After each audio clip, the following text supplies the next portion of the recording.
No hay realmente una modificación en cuanto al contenido de la información de los acustos de valor, nada más el nombre. ¿Por qué le cambiaron el nombre? Pues por chocantes, ¿no? Se trata un poco de borrar todo el trabajo que hicieron administraciones anteriores de otros partidos, ¿no? Y que quede claro que ahora ya no somos los que estamos, sino ahora somos otros, ¿no? También las que antes se llamaban impresiones simplificadas del COBE, que se utilizaban en los pedimentos simplificados, ahora en los pedimentos consolidados, perdón, ahora se llaman avisos consolidados. Y hubo muchos cambios de estilo francamente inútiles, por ejemplo, en donde antes se decía esta regla, o sea que en el cuerpo de la regla decía se tendrá que cumplir con los dispuestos en esta regla, lo cambiaron por la presente regla. ¿Ya? Así de sencillo, o sea, ese fue el cambio. Y también sustituyeron muchas letras por número. Por ejemplo, si antes la regla decía 12 meses, ahora dice 12 con número. Intrascendente absolutamente. ¿A dónde sí empieza lo importante? Bueno, primero, algo que nos están prometiendo, que salió otra vez en este caso en las reglas, que lo están direccionando al portal del SAT y que todavía no existe, pero que debería de existir en cualquier punto del año. El que ustedes puedan consultar en tiempo real a través de la página del SAT sus operaciones de comercio exterior y que puedan ver a través de la página del SAT fracción arancelaria, valor en aduana, fecha, tipo de operación, contribuciones, regulaciones y restricciones no arancelarias, número del pedimento, patente del agente aduanal, estado del pedimento, fecha, secuencia, tipo de operación, clave de documento. Esto antes se hacía a través de SOIA, la página de aduanas.gov.mx, pero ahí ya empezamos con problemas. A este sexenio no le gustó que hubiera una página de aduanas y una del SAT y quiso reunir toda la información en un solo punto, que es la página de sat.gov.mx. La de aduanas, aunque todavía sigue medio funcionando, la verdad es que ya está prácticamente fuera. ¿Se acuerdan del futuro del pedimento? ¿Del reglamento? Bueno, pues aquí tenemos la regla 1111 que dice exactamente lo mismo. Dice, cuando en términos de la ley se deba presentar ante las autoridades aduaneras una impresión del pedimento, del aviso consolidado o de algún otro documento para el despacho aduanero de las mercancías y la activación del mecanismo de selección automatizado, se dará por cumplida dicha obligación cuando la autoridad aduanera valide que la información electrónica de la operación se transmitió y se cumplió con lo dispuesto en el artículo 35 de la ley sin que se tenga que presentar la impresión respectiva. Este es exactamente el mismo texto que leímos en el reglamento. Y se preguntarán ustedes, ¿para qué lo repiten? Ah, el diablo está en los detalles, para poder meter un transitorio. El transitorio dice que la regla 1111 y por lo tanto lo contenido en el reglamento va a entrar en vigor pues cuando se pueda.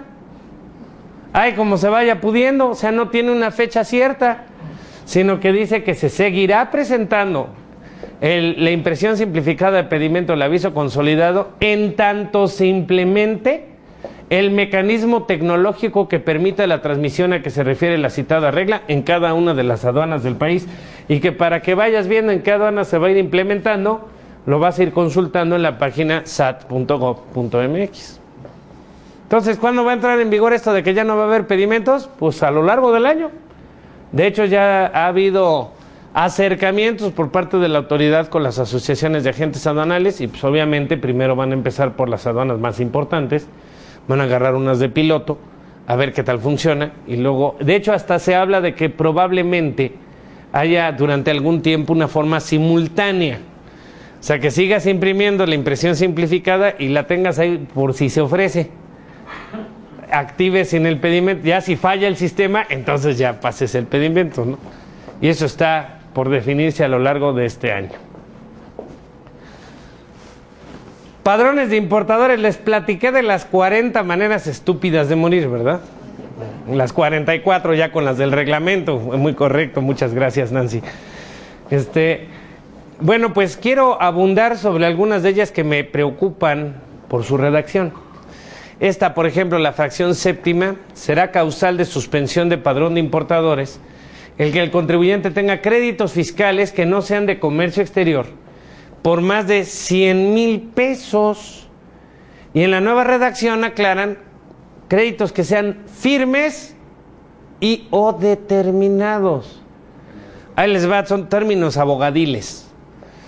Un crédito es firme cuando ya perdiste todas las instancias de defensa, cuando ya no te queda de otra que pagarlo. Eso es un crédito firme. Y un crédito determinado, es cuando recién te hacen la cuenta. Entonces la redacción está preocupantísima, porque eso quiere decir que le van a poder suspender el padrón de importadores a una empresa, aun y cuando no se hayan agotado todas las instancias de defensa para ver si la autoridad tiene la razón o no. O sea, en tanto ya se haya creado un crédito fiscal en el inventario del SAT diciendo que debe 100,000 pesos, en ese momento ya te pueden suspender el padrón. Oye, y si luego se demuestra que no era cierto, bueno, pues te lo reactivarán con un usted perdone. ¿No hay un recurso para esto? No, pues ¿cuál? O sea, pues, claro que sí, se pueden amparar. Y les pueden dar, si el juez no es miedoso, les va a dar la suspensión provisional en 72 horas. El problema es que los jueces sí son miedosos. O sea, la experiencia que nosotros tenemos en amparos contra suspensión de padrones es que normalmente no te quieren conceder la suspensión provisional. Les da miedo. Porque dicen, híjole, padrón de importadores me suena a que son asuntos de interés nacional, no me vaya yo a meter en una bronca, no, mejor no. Sigue el juicio, se acaba ganando el juicio eventualmente, pero luego te sale más oneroso y más complicado que si simplemente tramitas la reactivación. Y en este caso, si es un crédito fiscal de 100,000 pesos, es pagar el crédito y meter el trámite de reactivación. Ya te trajeron a maltraer un mes, pero no un año, que es lo que dura un juicio de amparo, ¿no? ¿Sí me explico? O sea, ¿hay medios de defensa? Sí hay. Pero el tema costo-beneficio siempre estará en tela de juicio, ¿no? O sea, cuando yo era más chavo, ya sabes, eres bien entusiasta y fogoso y... Bueno, me refiero en mi materia, en lo demás, no espero que no se haya perdido. Pero sí, no, más vale, ¿no? Hay que pintar raya, porque si no... Y entonces sí te diría yo, sí, claro, el amparo. No, pero ya la experiencia de los años, los jueces, cuando tienen que determinar una suspensión provisional de la medida de autoridad, ¿qué es lo bonito? A la gente le gustan los amparos por eso, por la suspensión provisional, porque son efectos inmediatos. 72 horas y ya estás, ¿no? Sí, pero les da miedo y no te lo dan. Entonces, sigue el juicio, pero pues ya que ganaste. ¿Qué responsabilidad puede tener un juez que da una Cárcel. Inhabilitación como juez. O sea, si ellos otorgan una suspensión provisional violando principios de seguridad nacional, orden público, bienestar de la comunidad, les pueden, además de que no vuelven a ser jueces en toda su vida, los pueden meter al bote. Así de sencillo, por eso les da miedo. ¿Sí me explico? ¿Sí vamos bien hasta aquí, por favor? Sigo. Fracción 15ª. Será causal de suspensión del padrón de importadores no atender los requerimientos de la autoridad, eso ya estaba, o hacerlo en forma incompleta. ¿Verdad? ¿Ya vieron la tenebra? ¿Qué es incompleto? Pues lo que a juicio de la autoridad le contestaste, no le hayas contestado lo que ella quería oír. Así de sencillo.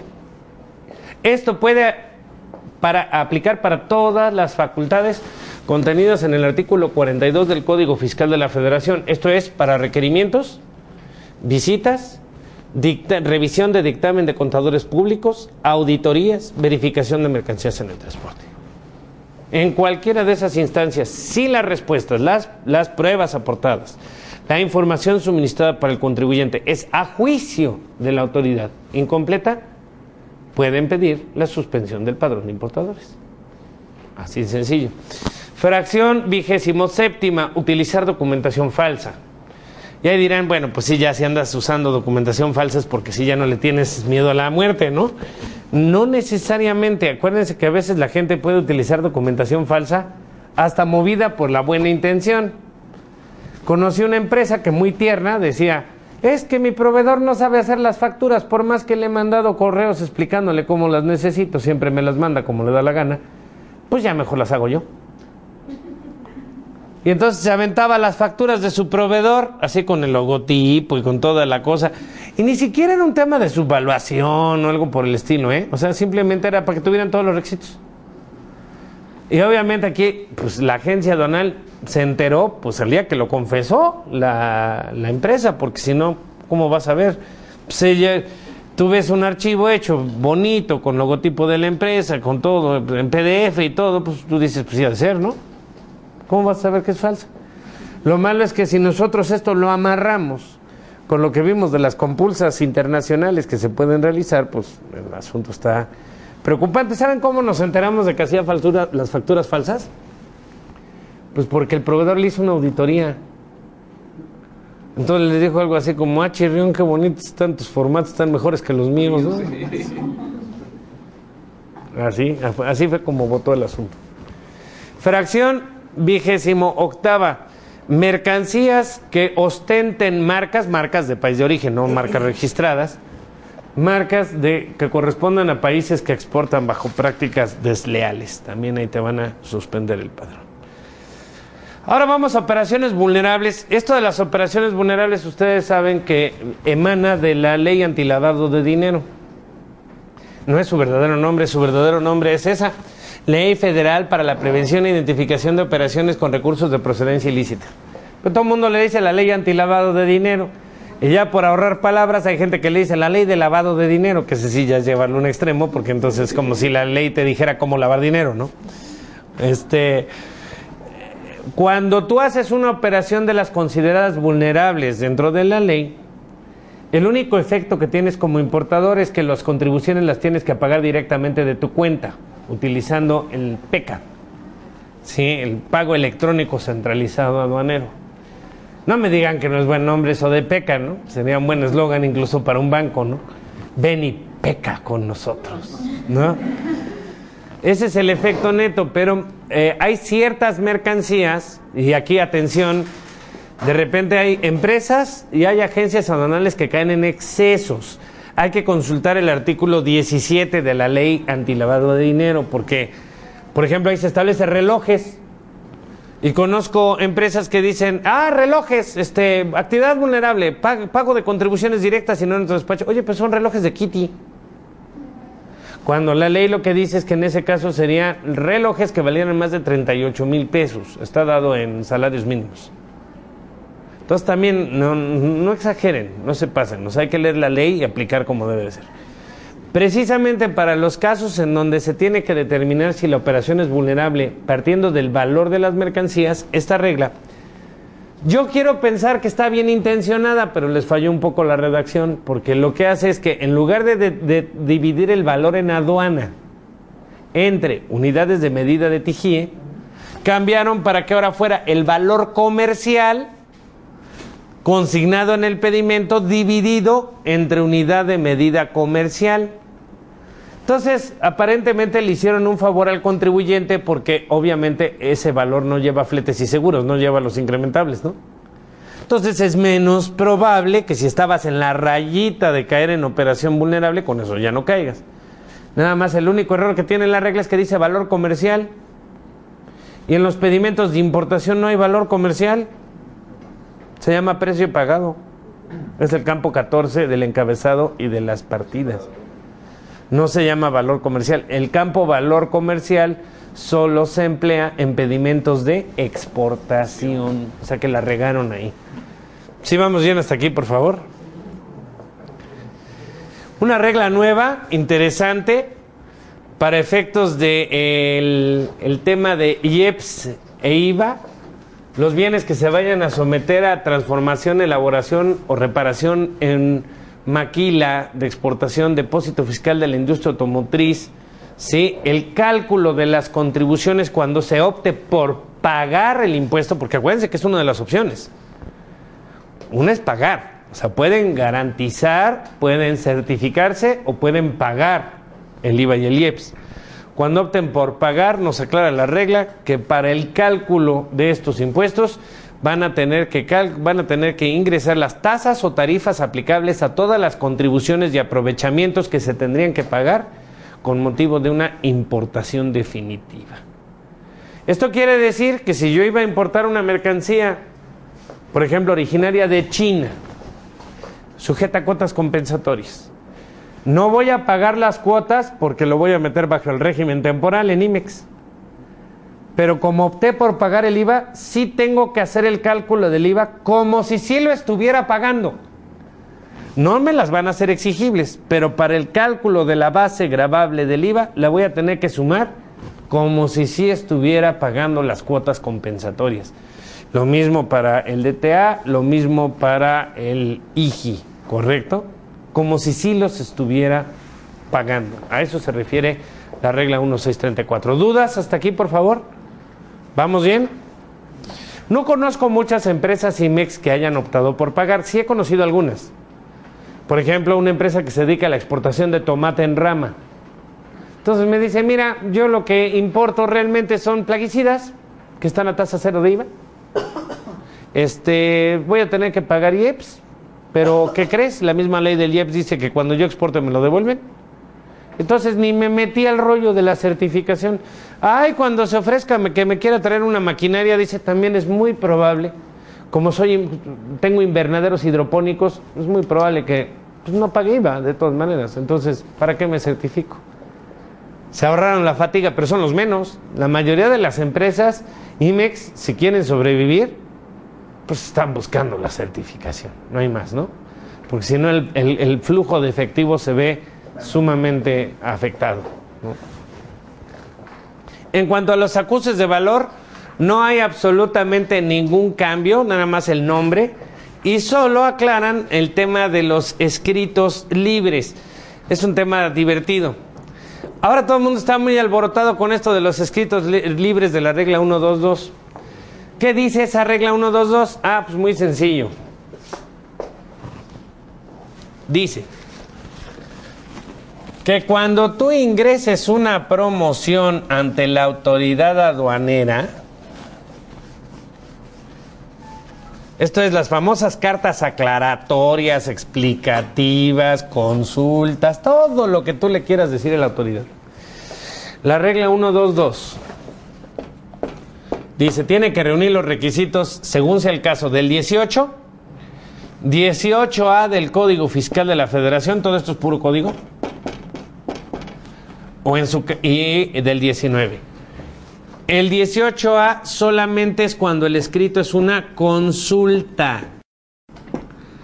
El 18 es el que establece el nombre del importador, su RFC, su domicilio, es decir, los datos básicos que debe de tener cualquier promoción que nosotros ingresamos ante la autoridad.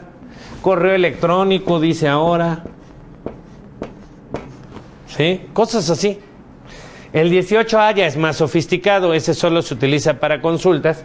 Y ahí ya tienes que decir el monto de la operación, las razones de negocio. ¿Y el 19? ¿De qué habla el 19? Pues muy sencillo, de que la persona que firme las promociones que se ingresan al TESA tiene que acreditar personalidad. Dicho de otra manera, damas y caballeros, para efectos de todos los escritos, todas las promociones que se presenten ante la autoridad aduanera, no se vale que firme el gerente de tráfico si el gerente de tráfico no tiene poder. Eso es muy común, por eso hicieron tanto hincapié este año en el tema de los escritos libres de la regla 122, porque en realidad ni siquiera nos lo tendrían que haber dicho en reglas, ya estaba en el 18, 18A y 19 del código, pero la raza es mala y había muchas promociones que se presentaban firmadas por el gerente de tráfico. Y como además no solemos acompañar los documentos con los que se acredita personalidad, sino que nomás se presenta la carta pelona, entonces, pues ve tú a saber, las acababa firmando Juanito, el de los chescos, ¿no? Así de sencillo. O peor, ¿no? Como decía una empresa, pero es que, o sea, ¿cómo crees? Me está firmando el gerente de Supply Chain América Latina, güey. Qué bueno, tiene poder. No, pero es el director de América Latina. Pues entonces no tiene personalidad ante el fisco mexicano. Se acabó. Sí, por favor. ¿Y qué hacen en el SAT con tanto mugrero de poderes y documentos? Pues ahora guardarlos en un disco duro porque todo va digitalizado, ¿no? Yo los mando físicamente. Ah, no, pero en la aduana no se entregan físicamente. No, no. O sea, en la aduana se digitalizan. Y por ejemplo, para mandar un acta de destrucción, ¿puedo mandar un dispositivo electrónico? Todavía no.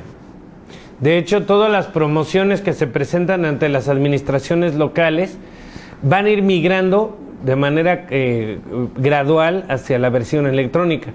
Pero todavía si nosotros consultamos los transitorios al artículo 18 del Código Fiscal de la Federación, de hecho, si ustedes leen el artículo 18 del Código Fiscal de la Federación, se van a desconcertar.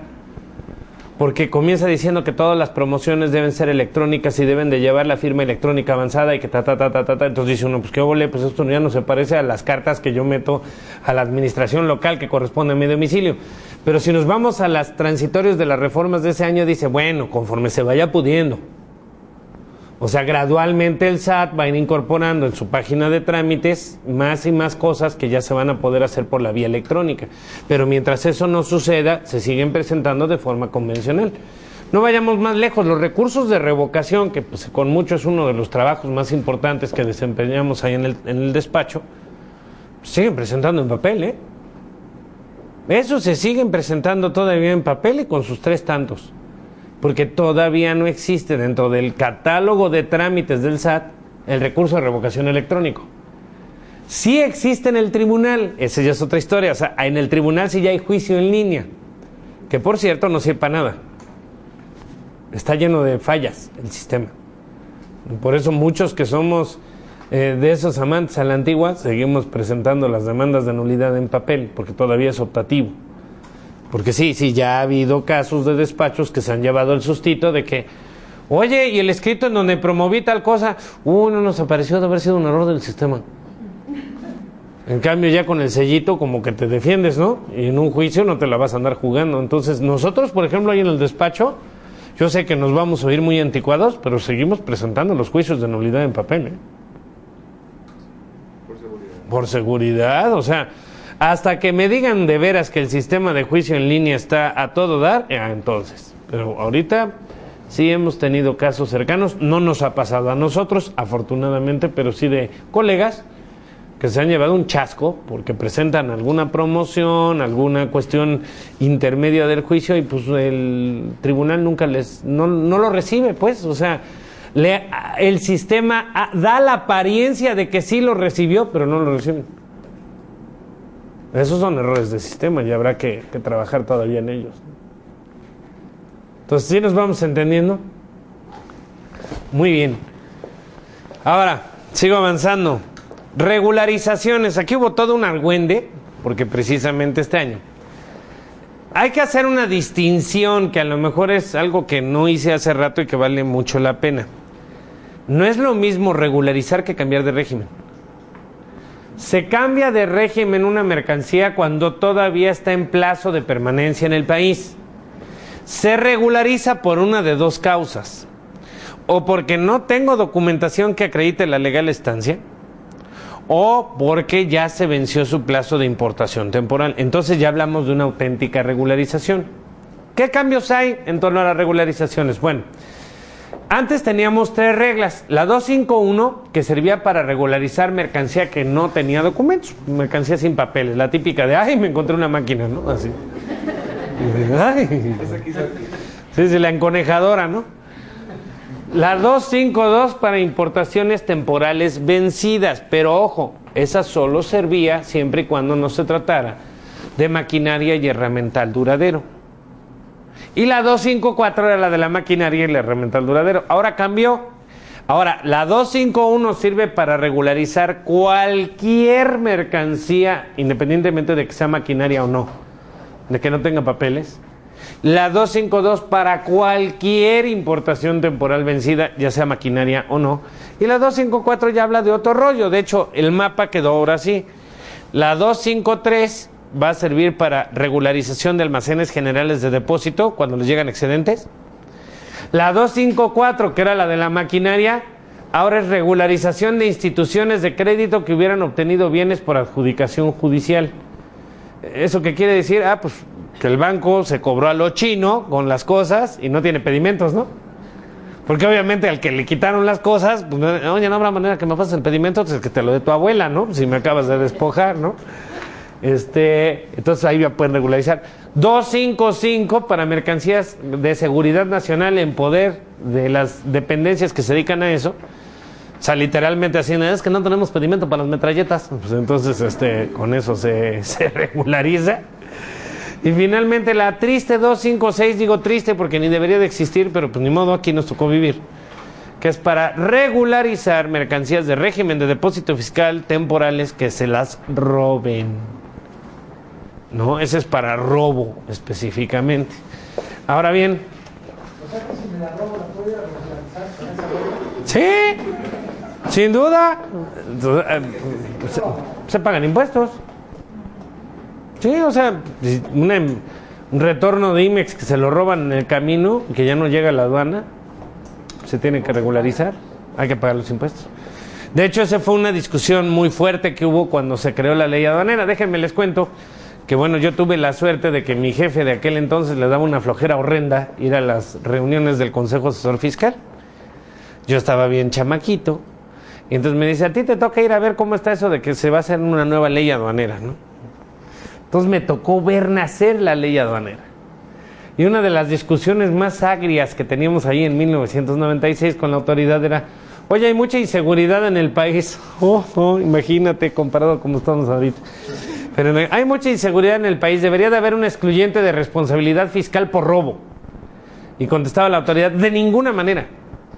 El día que yo haga eso, va a haber la mayor ola de autorrobos en la historia del país, ¿no? Entonces, no, de ninguna manera, nunca va a ser un excluyente. Y lo mejor que nos dieron fue una regla que nos permite pagar los impuestos y pues finalizar con la contingencia del retorno, ¿no?, de las importaciones temporales o de mercancía que iba destinada al régimen de depósito fiscal y que nunca llega a su destino, ¿no?, sino que se la roban en el camino. Y hay que pagar, ni modo. Pues ya así está la cosa.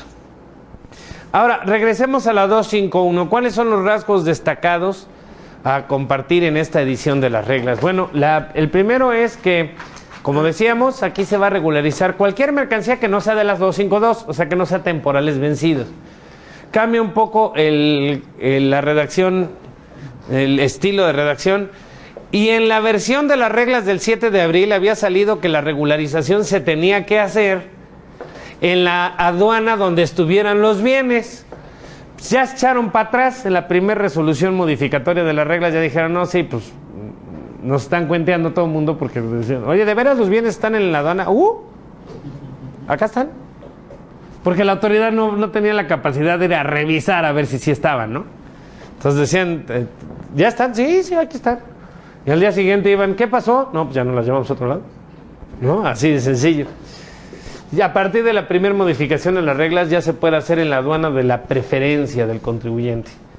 El reconocimiento aduanero es puramente documental, salvo mercancías del capítulo 87 de la TGIE, que básicamente son automóviles y algunas autopartes, pero más bien son prácticamente vehículos. Los vehículos, si los quieres regularizar, sí tienes que llevarlos físicamente a la aduana, no puede ser virtual. Y algo muy importante, ya aclaran en la redacción de la regla que sí se puede regularizar aun y cuando ya hubieran iniciado facultades de comprobación por parte de la autoridad. Eso está padrísimo, ¿eh? Y tiene mucha lógica porque la Ley de Derechos del Contribuyente así lo prevé, de que te puedas regularizar tu situación fiscal cuando ya te hubiera caído el chamuco, ¿no? Lo único es que vas a tener que pagar multas en ese caso. Aguas, si se les presenta la situación, ¿qué multas pagas?